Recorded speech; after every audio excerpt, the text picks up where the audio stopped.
এই জিনিসটা বাংলাদেশে নর্মালাইজ করতে চাই, সেটা হচ্ছে যে একটা ডিভোর্সি মেয়ে কেন সেকেন্ড চান্স পাবে না, ডিভোর্সি মেয়ে কেন অবিবাহিত ছেলেরে বিয়ে করতে পারবে না। বাপ্পি ব্রো, আপনি ডিভোর্সি মেয়েটাকে কি মেন্টালি সাপোর্ট দিচ্ছেন নাকি ফিজিক্যালি সাপোর্ট দিচ্ছেন, এটা আমাদেরকে ক্লিয়ারলি জানান।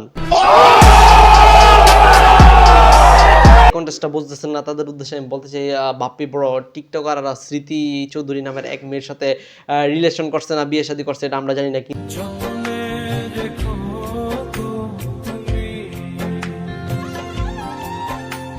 কিন্তু সে ওই মেয়ের সাথে অহরহ কাপল ব্লগার বা হাজব্যান্ড ওয়াইফের মতো রোমান্টিক ভিডিও টিডিও করে যাচ্ছে একের পর এক, কিন্তু সে এই জিনিসটা ক্লিয়ার করতেছে না আসলে কি সে ওই মেয়েটাকে বিয়ে করেছে নাকি সে লিভ ইন রিলেশনশিপ বা লিভ টুগেদার আছে। এটা নিয়ে মানুষজন বিভিন্ন রকমের কথাবার্তা বলতেছে, বিভিন্ন মানুষজন বলতেছে তারা বাংলাদেশে লিভ ইন রিলেশনশিপ বা লিভ টুগেদার বৈধ করার চেষ্টা করতেছে। Just change your mentality. So আপনারা সবাই এটা নর্মালাইজ করেন যে না, একটা ডিভোর্সি মেয়ে অবশ্যই একটা সেকেন্ড চান্স ডিজার্ভ করে। প্রেক্ষিতে বাপ্পি ভাইয়া একটা ভিডিও আপলোড করছে 3 মিনিটের উপরে, সেখানে সে এক্সপ্লেইন করছে যে সে একজন ডিভোর্সি মেয়েকে সাপোর্ট দিতেছে। আপনারা ডিভোর্সি মানুষদের গলায় ট্যাগ না ঝোলাই দিয়ে ফুলের মালা ঝোলাই দিয়ে অ্যাকসেপ্ট করতে শিখুন। এখানে সে বারবার বলতেছে যে সে বাংলাদেশে ডিভোর্স জিনিসটা নর্মালাইজ করার চেষ্টা করতেছে, সে ডিভোর্সি মেয়েটাকে সাপোর্ট দিতেছে।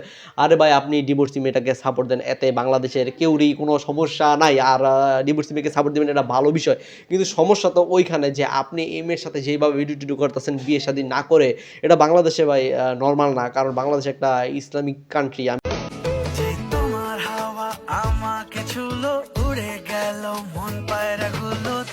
স্মৃতি চৌধুরী যদি আপনার ওয়াইফ হয়ে থাকে তাহলে সেটা আপনার বলতে সমস্যাটা কি, আর যদি না হয়ে থাকে সেটাও বলে দেন, এতে তো আপনার কোনো সমস্যা হওয়ার কথা না। আর আমি পার্সোনালি মনে করতেছি আপনি হয়তো মানুষকে বোকাচন্দ্র বানিয়ে যাচ্ছেন, কারণ মানুষজন আপনাদের এই বিষয়টা জানার জন্য অনেক আগ্রহ আছে, আর আপনি এই আগ্রহকে কাজে লাগিয়ে ভিউজ কামিয়ে যাচ্ছেন।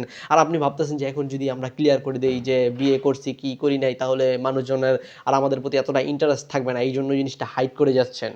আমি এই জিনিসটা নর্মাল করতেছি না যে live together is normal, which is absolutely not normal. আমাদের ধর্মতে এটা নিষেধ করা হয়েছে। আপনাকে আমরা রেসপেক্ট করি, আপনার কথাবার্তা অনেক জ্ঞানী মানুষের মতো লাগে, কিন্তু আপনি যে আপনার টিকটকার ফ্যান বেসগুলোকে এইভাবে বোকা বানাচ্ছেন, বিয়ে শাদী করছেন কি না করছেন এই জিনিসটাকে হাইড রেখে, যেটা একান্তই কাম্য নয়। একজন বিয়ে শাদী করে গর্বে বুক ফুলিয়ে এগুলো পোস্ট করে, আর আপনি এদিকে হাইড করে রাখছেন।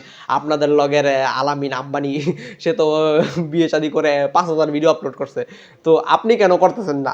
ভাই দেখেন, আপনি বিয়ের ভিডিও আপলোড করবেন কি না করবেন এটা আপনার একান্ত ব্যক্তিগত ব্যাপার, কিন্তু এখন এটা ব্যক্তিগত নাই। তার অন্যতম কারণ হচ্ছে আপনারা হাঁকতে গেলে মুততে গেলে সব কিছু করার ক্ষেত্রে ভিডিও করেন, কিন্তু বিয়ের ভিডিও আপলোড করতেছেন না। এর জন্য মানুষ আপনাদেরকে ব্লেম করতেছে যে আপনারা লিভ ইন রিলেশনশিপে আছেন। সো আপনারা জিনিসটা ক্লিয়ার করে দেন, তাহলে মানুষেরও মাথা ব্যথা নষ্ট হয়ে যাবে। আর নো অফেন্স ভাই, আমি আপনাকে ভালোবাসি।